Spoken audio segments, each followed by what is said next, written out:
and a friend of mine that I was living with took this photograph. And anyway, so as you can see, we're about ready to get to the dust.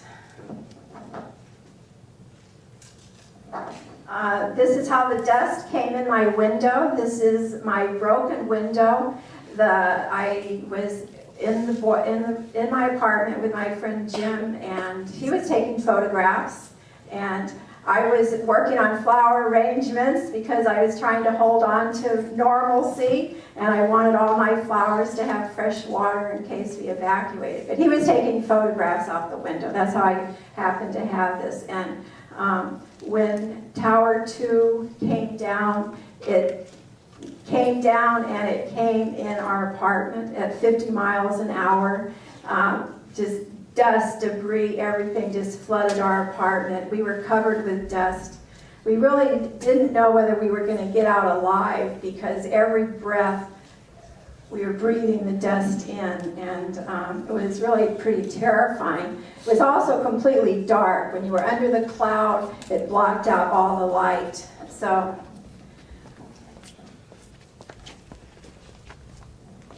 this is a picture that's taken when we were about 4 blocks away. We ultimately were able to get out. I had wrapped my head in a wet towel to try to be able to breathe. Anyway, at this point, we're about 4 blocks away, and the dust is, this is at noon. This picture was taken at noon. The dust was still in the air. I mean, you can still see it's just floating around, and it just created a landscape of gray. It was just more gray than I've ever seen my whole life. This is when I went back to my apartment. This is our building. My building is over here on your left. But anyway, that's where I was, and that's where the dust that Dr. Jones has. This is part of where it came from. This is a photograph of me inside my apartment collecting the dust. I wasn't collecting the dust at all. Actually, I was trying to get rid of the dust. But I was trying to collect my belongings, and there was no power. We had to walk up a dark stairwell with a police escort. We had to wait in a long line, and I would go back and try to mainly recover my art. We abandoned all of our household items. We just walked away from, but I have an art collection, and I really wanted to save my art, and here I am just trying to pack my things up. But this is the dust that was later given to Dr. Jones. This is a shot of our bed when the cloud came in. This is like how much came in. Anyway, we just flooded our place. I later wrote a book about my experiences. I wanted to document them for history and for healing. And I wrote a book called Fortunate, a Personal Diary of 9/11. And I think the best thing, other than the healing aspects that came out of my book, were the fact that I did an arrangement. I had an art exhibition for the 6-month anniversary. I blew up 6 of my photographs, and then I did 6 pieces of art that spoke to my photographs. And I did a piece of art with the dust that I put in this book.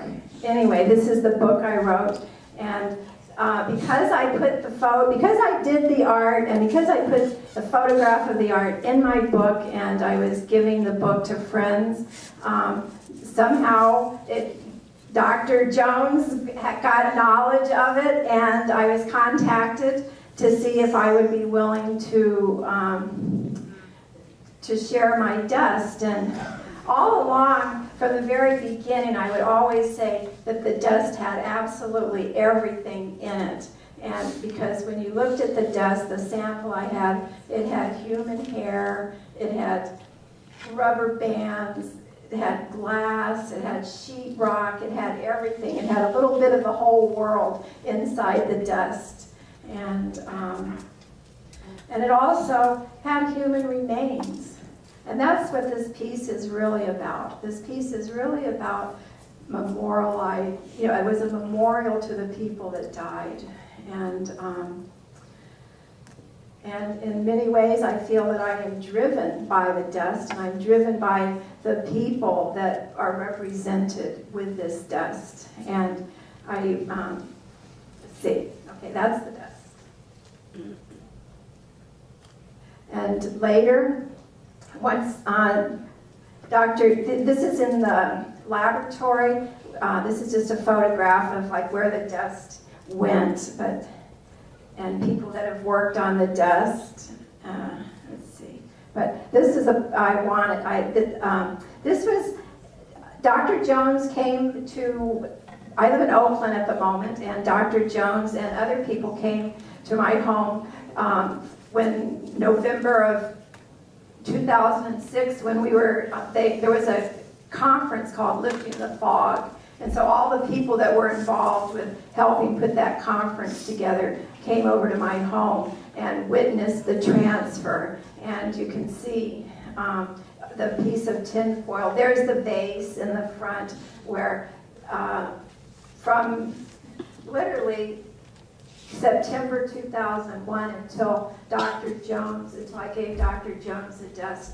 The dust had really been a memorial, and I wasn't really anxious to take the dust out of here. I felt so strongly about this piece. But I finally was convinced, and initially I didn't think that there was even a chance that they would find anything in the dust. I thought it was just very far-fetched.